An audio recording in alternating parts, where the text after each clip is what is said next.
puzzling crimes that we've ever considered. Just who is Darlie Routier? Is she capable of killing her little boys? Did this woman ruthlessly stab her sons and then slash her own neck to make it look like an intruder did it? Or did it happen exactly the way Darlie said it did? Was there an attacker, maybe two, who invaded her home in Texas, and now she is sitting on death row paying the price? Well, the experts will say what they will about this case, and you'll hear from them today. But the viewers told us that this story has become about perception. Watch. I was more convinced of her probable guilt then than I am now. I don't believe at all that she is remorseful about it. There was not enough emotion. I don't know anybody, I don't care how much medication that you're on, who could watch and look at those horrifying pictures of these chopped up children and not have some kind of reaction, even if she didn't cry, even if she just went, you know, and just was expressing shock or something. I have depression. I am on antidepressants. I have gone through some big scares, big illness scares, terrible things where I feel awful on the inside, but the outside does not show it. I can't cry. But you know what? Even if she didn't shed a tear or have a reaction or raise an eyebrow, that doesn't make her a killer, does it? We have Darin, Darlie's husband, here. We have her mom. We have her mother-in-law. And I think the first question really should go to all of you. And Darin, you specifically, what does it feel like to hear audience members judge who you are, accuse your wife of things? Must be hard. It's real hard. I mean, I just, you know, the hardest thing to deal with is the fact that we're all different on the outside. We're either different colors, different nationalities, different hair lengths. If, you know, this discrimination is what it is. I mean, we discriminate against each other no matter what we look like. It's just almost our natural ability to be able to just judge someone for what they look like and know nothing about the person that's inside or where they've come from or what they've been through and their experiences. You all are paying a horrible price, an unthinkable price. These two little boys, these beautiful angels are gone from your life.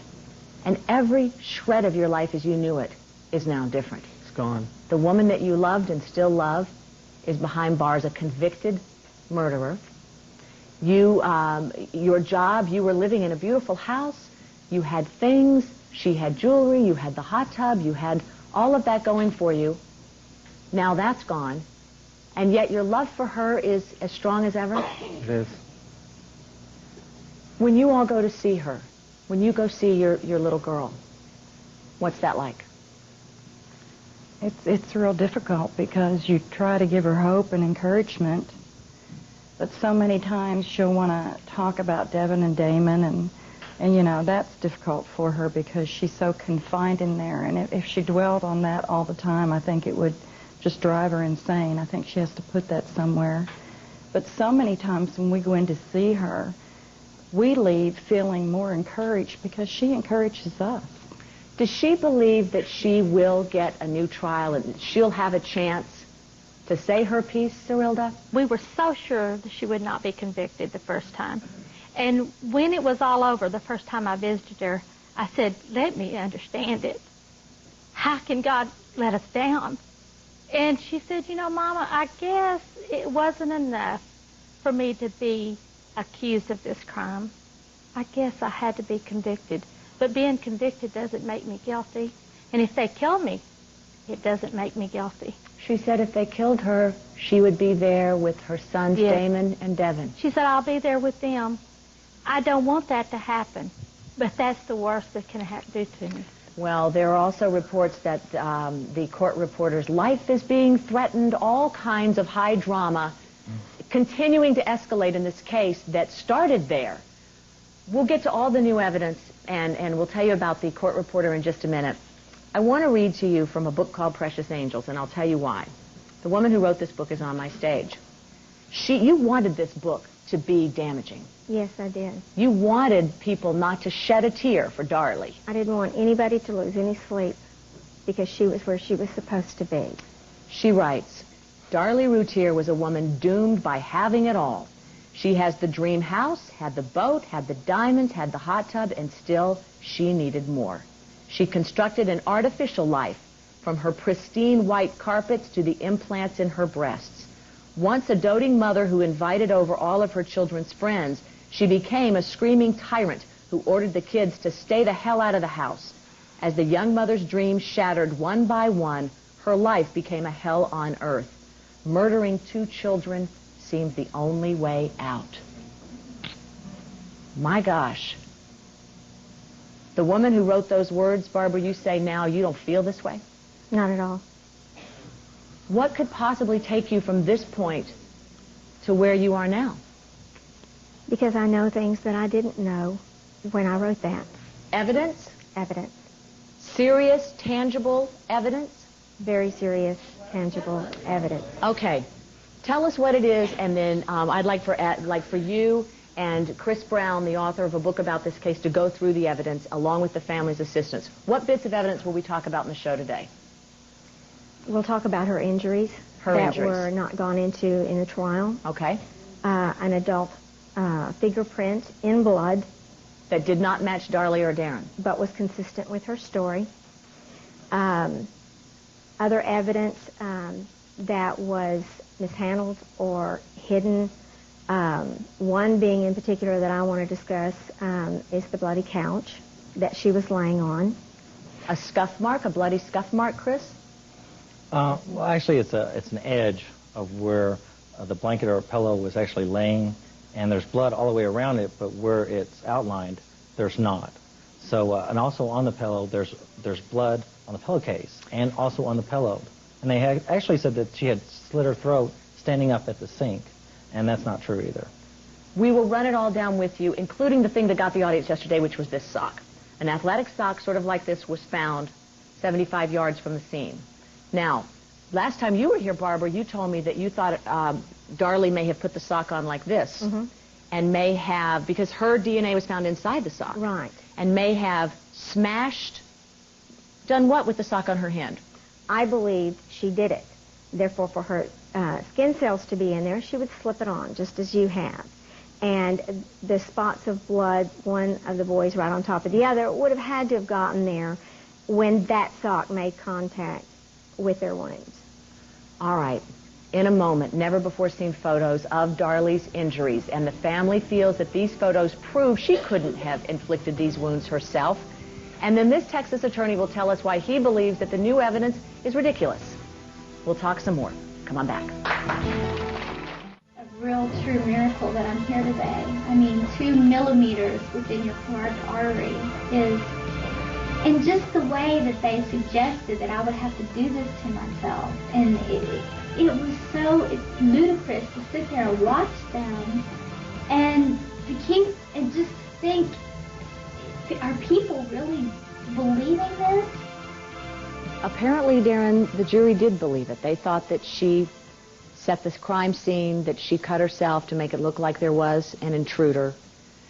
We've talked before about your wife's emotional state, and there was this note that has been called a suicide note where she's writing to the 3 boys and saying, forgive me for what I'm about to do. What was her state of mind? There was another note that she was writing in her journal that she'd written about you and your relationship. She said, I love Darin with all my heart, but sometimes I feel like I'm missing something, the things I used to do when I was younger. She talks about her responsibilities. Well, I never read her diary. That was her private thing, and I mean, I figured that, you know, that was information that was between her and her diary. Were you shocked when you found out about that journal entry? Yeah, I was. I knew about the journal entry. She called me that day. She was blue. She was tired. She wanted, you know, me to come home and to help her with the kids. I left the office, went home. I saw that she was writing in the journal. She, you know, we cried. I got mad at her for feeling those type of thoughts. That was the first time that I ever knew about the journal. We cried about it. You know, I told her that this was very selfish of her to even feel this way. And then after that, everything was fine. I mean, we never talked about it again. It wasn't like we were just suppressing it. It was just that it was like a phase. It was a moment, you know. And it was Darlie telling me that I need to help her a little bit more than what I had been, because I was spending a lot of time at work. And 3 children are a lot of work. I mean, you know, it's a lot of work for 2 people. And how many people haven't thought about this maybe in a fleeting moment? I mean, if you're really honest about it, there are a lot of people in the United States that are on medication for depression.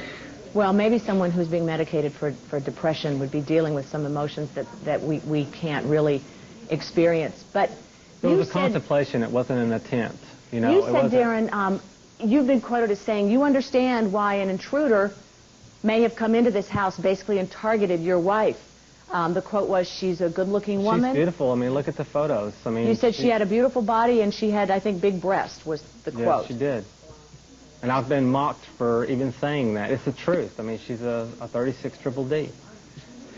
And, you know, even you know, Darlie is a very beautiful woman. I mean, men and women, both of them. You go into the mall, I mean, they just turn their heads. I mean, it was almost like people were just like mesmerized by her when they saw her. So did someone come in then to rape her, to sexually assault her?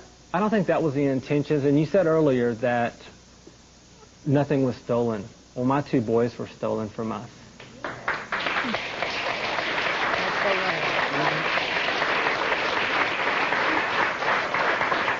It's not about material things. It's not about what you have. It's what your family is the only thing that you can always, in every way, hang on to. It's the only thing that's important in your life. And you're still hanging on? Every bit. Since you were here, you have your family memorialized in tattoos on your arm? Yeah. Can we see that? Sure. Since you were here, you added another. And then I have the baby. That's Drake. And I did this one for a different reason. I think it's why. This is kind of like therapy to me, you know. After the boys were murdered, I had the boys' picture put on there as a memorial, but also to remind me that I was still alive, for me to feel even the pain is a feeling. When you're numb for so long, going through the grieving process, it's very difficult to deal with. Oh, I can't even imagine. I'm sure. I noticed that a lot of people are very hostile to you, and I just want to tell you my heart goes out, and hang in there and keep trying.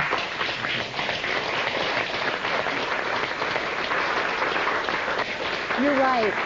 There are a lot of people who've been very hostile. There's still a lot of people who say this is all a show, that they're not facing the facts, that they're in denial. But there are others like Barbara Davis who've changed because of the evidence. So when we come back, let's go through it bit by bit. See you right back here.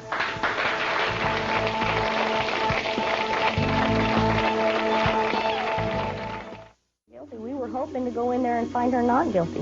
We don't want to see a mother do that. I'll tell you that if my children were feet away from my head, the first child may have gotten stabbed, but the second one, he wouldn't have gotten near without getting through me. Well, now, that pretty much gets us to an interesting point. That juror sentenced Darlie to death because they didn't, I shouldn't say because, the jury did not see all of the photographs that would indicate that Darlie had possibly struggled with an intruder.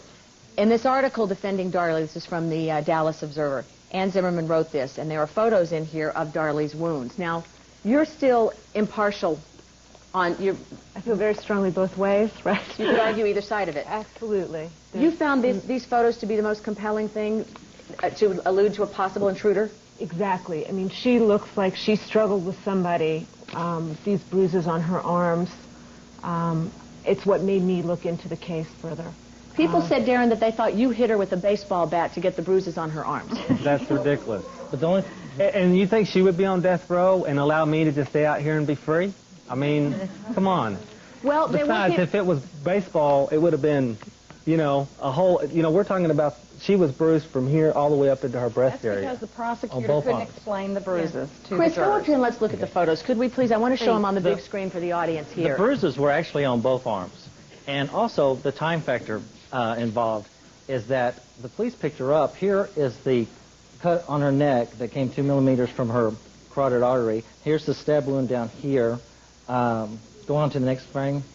Now, hang on, stay there for a second, because let's say that you cut yourself, and she's right-handed. She has a knife in her right hand. Would that be the angle, or would it be the angle of someone around your neck coming up right this way? Now, she was stabbed in the arm, so you have to remember, if she stabbed herself with the arm, she would have to switch hands, stab herself in the shoulder, and then she'd have to cut her throat. Come on. Get real. Okay. People are out here saying she could do that. Okay, now remember. You said nope, you don't have a problem with this. Okay. I don't have a problem with thinking that if she was stabbing her own children, that could be kick marks on her arm that they were fighting. From a 40-pound baby. Okay, I'm sorry, 40-pound baby. There's also bruises. Ready to die? Yeah. Ma'am, there's also bruises on her wrist, right here, that are it's in the carpal area, to where a kick wouldn't actually do that from both sides. Well, see, that's another point, too. I believe, just like you do, all of those things could have happened. And, in fact, I espouse them in my book because they are plausible. It could have happened, okay?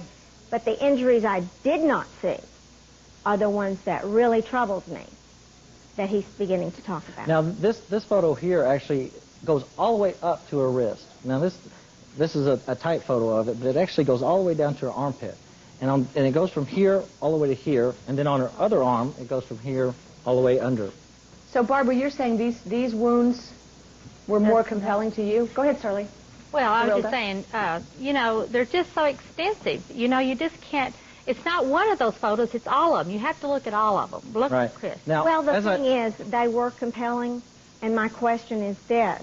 Why didn't the prosecutor show them? Because they couldn't explain them either. Right. Phil, you're an attorney. Why didn't the prosecutor show them? There's no new evidence in this case. All of the evidence, in fact, everything that's in Chris's book is from what he took from the court records. The judge let him make copies of all these pictures. But the jury didn't get to see it all. Well, the jury may not have chose to see them, but the same problem is the defense attorneys... Well, now, listen. All of this is into evidence. The problem here is this is not new. This is not new evidence.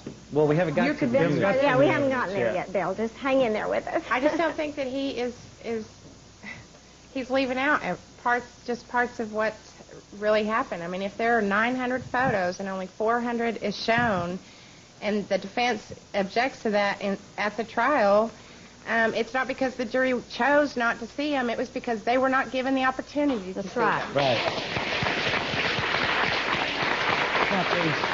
And that actually goes back with the surveillance tape. The judge allowed the surveillance tape not to be seen because the lead detectives did take the fifth. Listen to this. We talked about photos that were not shown. We talk about a transcript that may not have been accurately delivered to the jury. Well, there was an anonymous letter that was sent from jail to a district judge that reports convicted killer Darlie Routier said the court reporter who prepared the trial transcript will be killed if Routier's appeal is not successful. Someone is going to kill the court reporter if she does not falsify her records, so she'll get a new trial. The court reporter's life is in jeopardy if you, the court, make her verify the accuracy of the court records. Isn't that enough to get a new trial if the court reporter there weren't accurate records?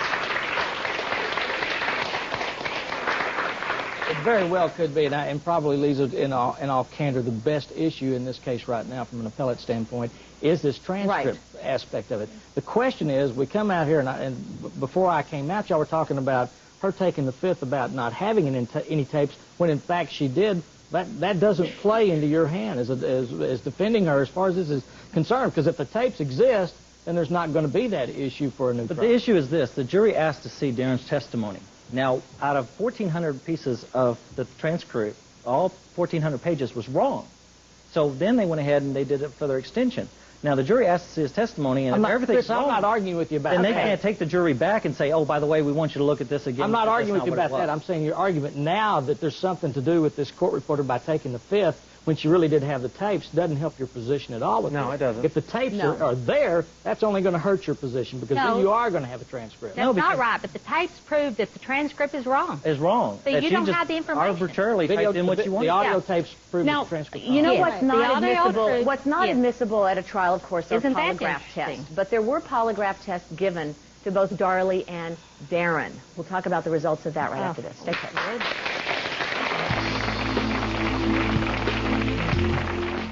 What if this regression therapy demonstrates that the state was right, that Darlie did do it? Is anybody prepared to hear that? It's not right because it's how they built this case up.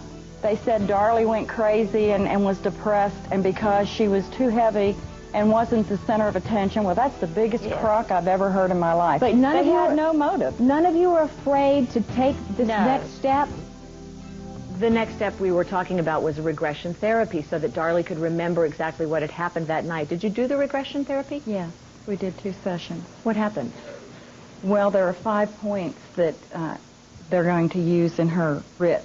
But the problem is when we went to the warden and asked for permission, because to do forensic regressive therapy, you have to have a videotape on the subject as soon as the doctor walks into the room, and then you never shut that videotape off.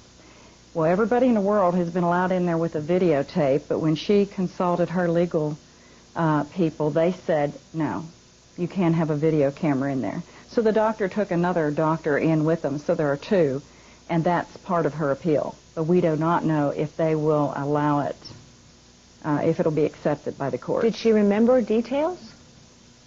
There are 5 points that prove Darlene is not lying, that she was attacked, that there were intruders, but that will be brought out. If there's a new trial? No, it'll be brought out, hopefully, in the appeal. Or if we may not have to have appeal if it's overturned with this court reporter. Okay. Barbara, the whole audience is saying, and they're absolutely right, we want to know what it is that caused you to turn on this, because you were as far in the place of guilt as you could possibly be. Right.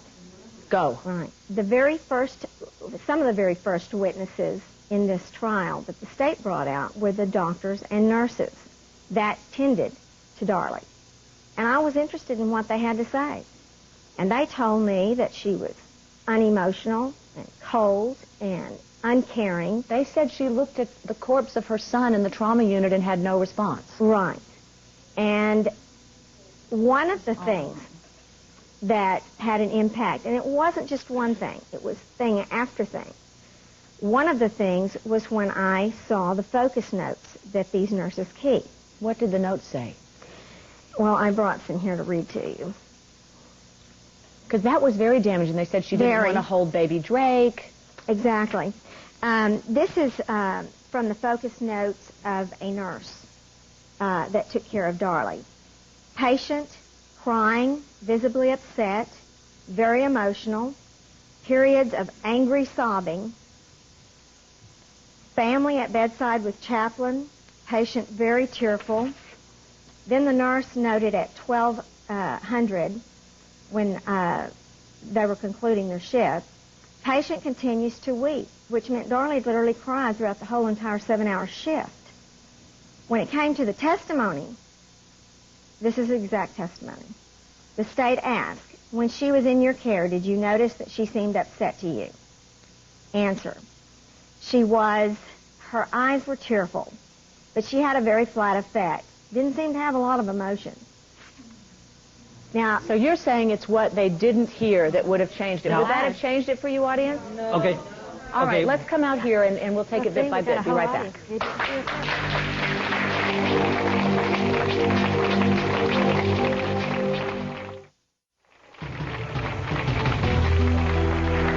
The audience told me that you were persuaded to think more favorably of Darlie after hearing the nurse's notes. Most people were. You're still saying no?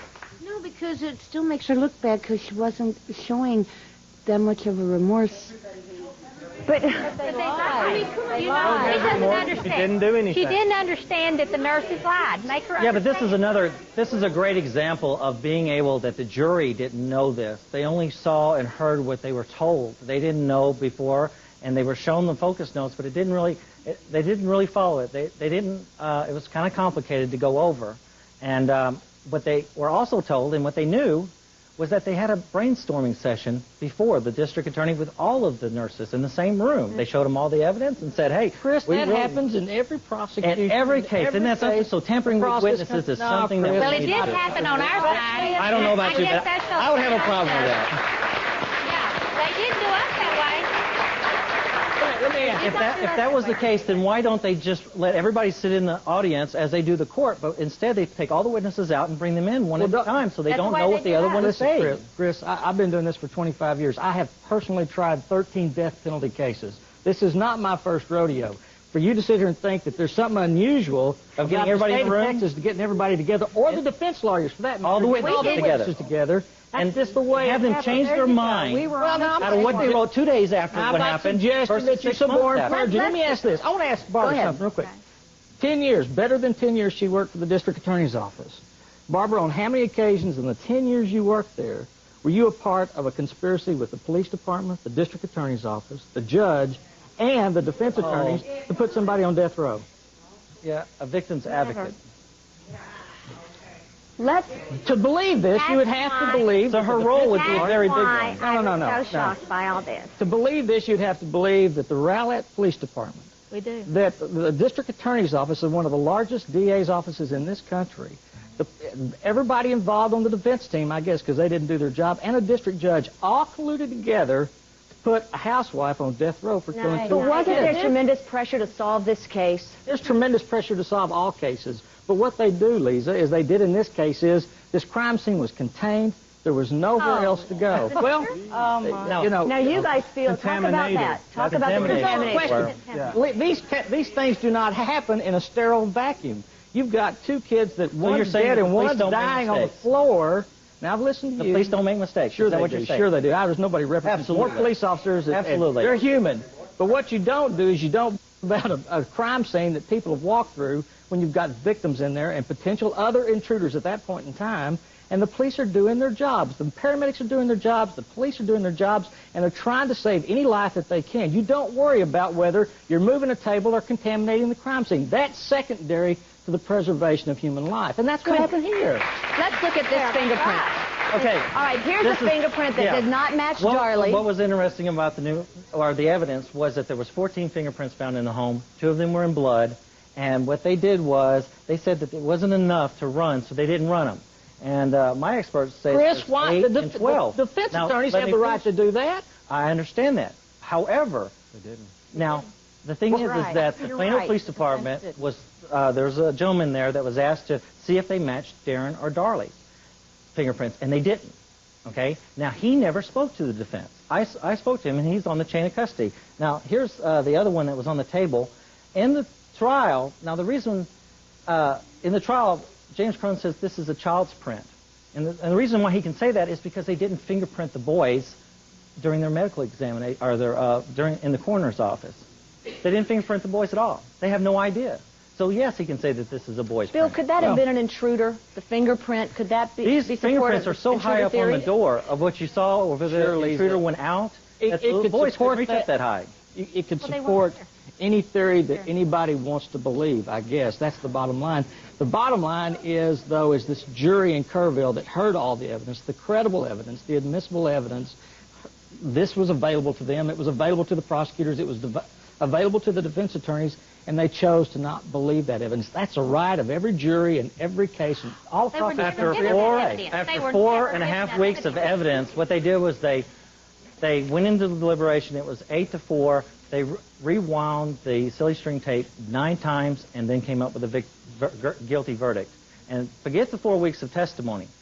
Out of what you saw earlier with the tape is pretty compelling.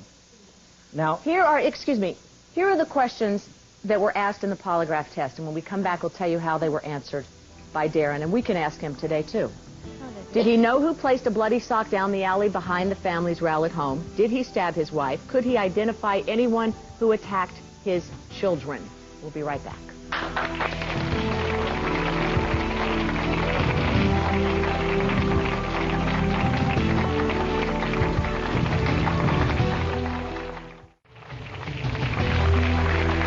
We're so close to it up here on the stage. I want to get a reading from the audience as to where the questions are and what you need to know now.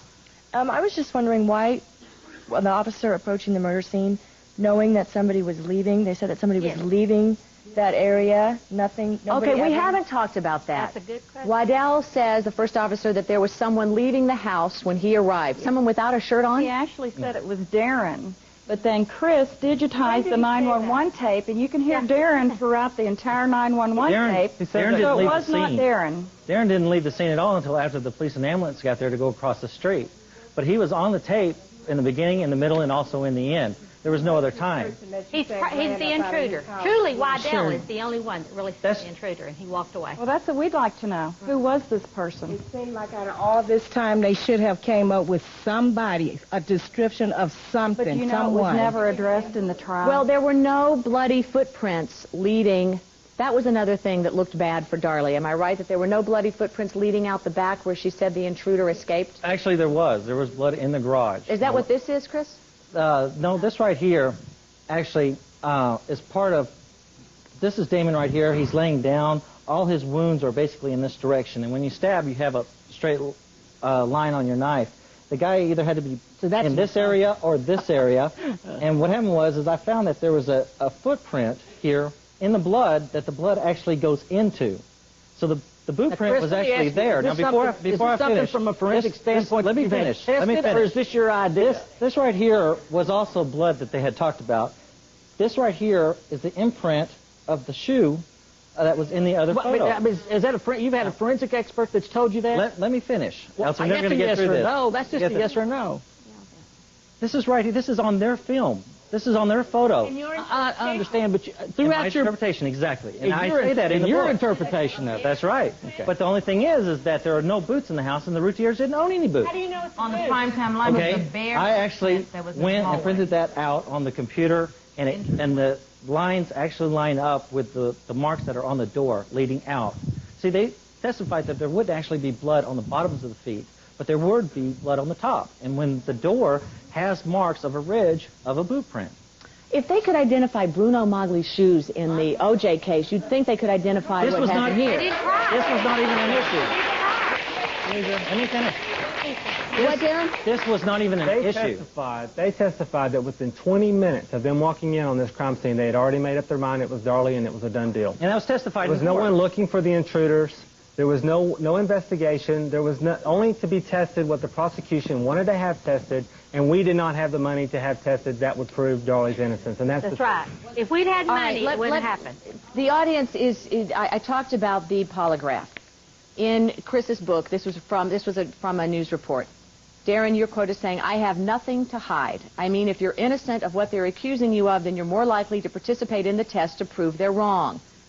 Well, you did take the polygraph test. I did. What were the results? They said I failed. They said you failed. I read the questions that you were asked. Do you have a reason as to why you think you failed it? I was coerced into taking one. Then I was threatened to take one.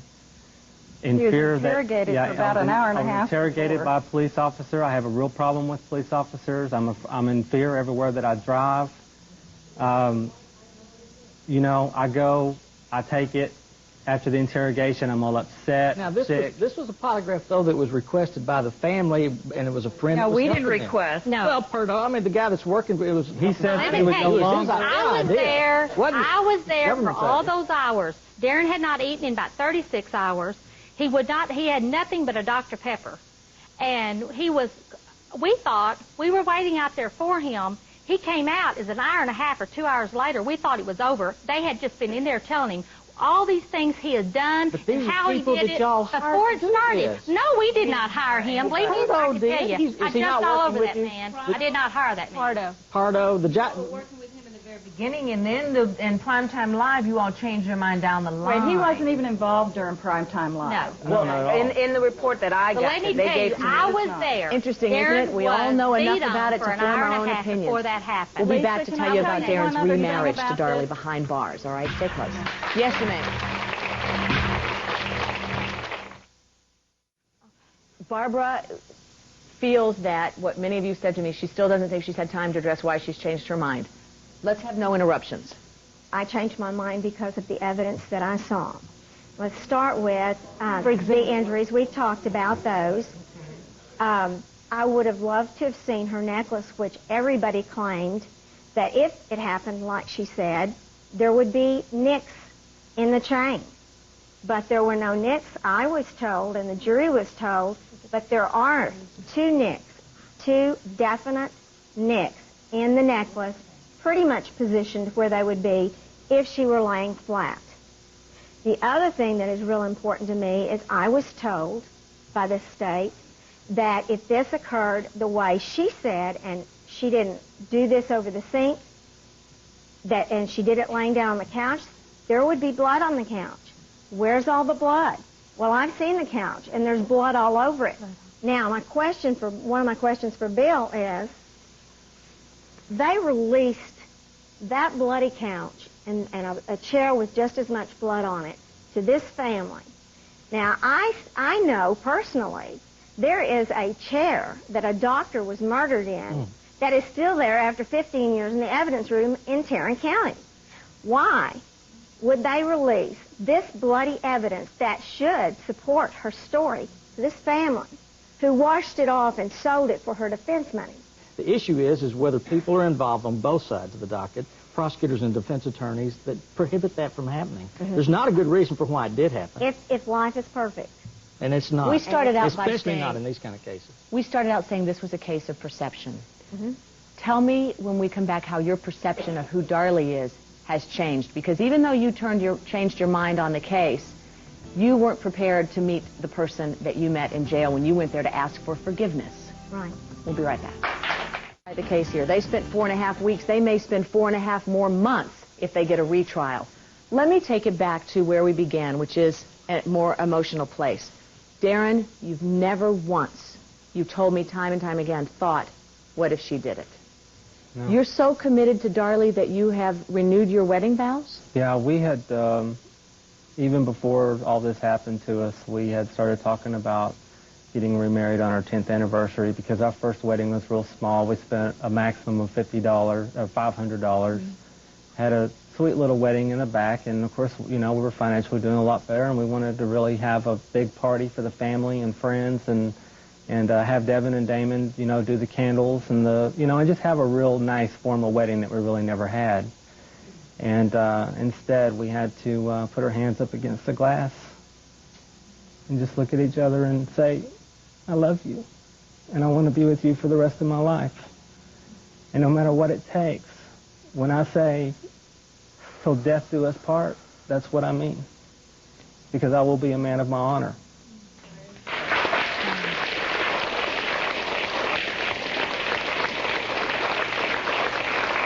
I know we have left you with a lot of unanswered questions. I also know as we say goodbye on this show that this family is probably going to leave once again with tremendous frustration because that's the nature of the death penalty case that their loved one is involved in. I also know there'll be another chapter. Chris's book, let me remind you of it once again, Hal, if you'll put it up on the screen. It's called Media Tried, Justice Denied. And I know that Barbara Davis is going to go home. When this show airs, a lot of people are going to be plenty upset with her. Yes, they are. We'll get some questions as we say goodbye with our thanks to all of you. Till next time.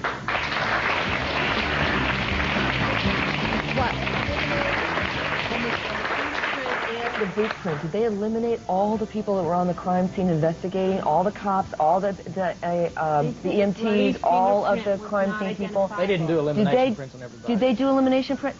Then how do you know that it's not there? That wasn't people tropping through the scene? One of those people that were involved in the crime scene had been the first thing they put out there. I would have explained it. The police Instead, they left it unexplained. Comparisons. How would they know? They did do comparisons.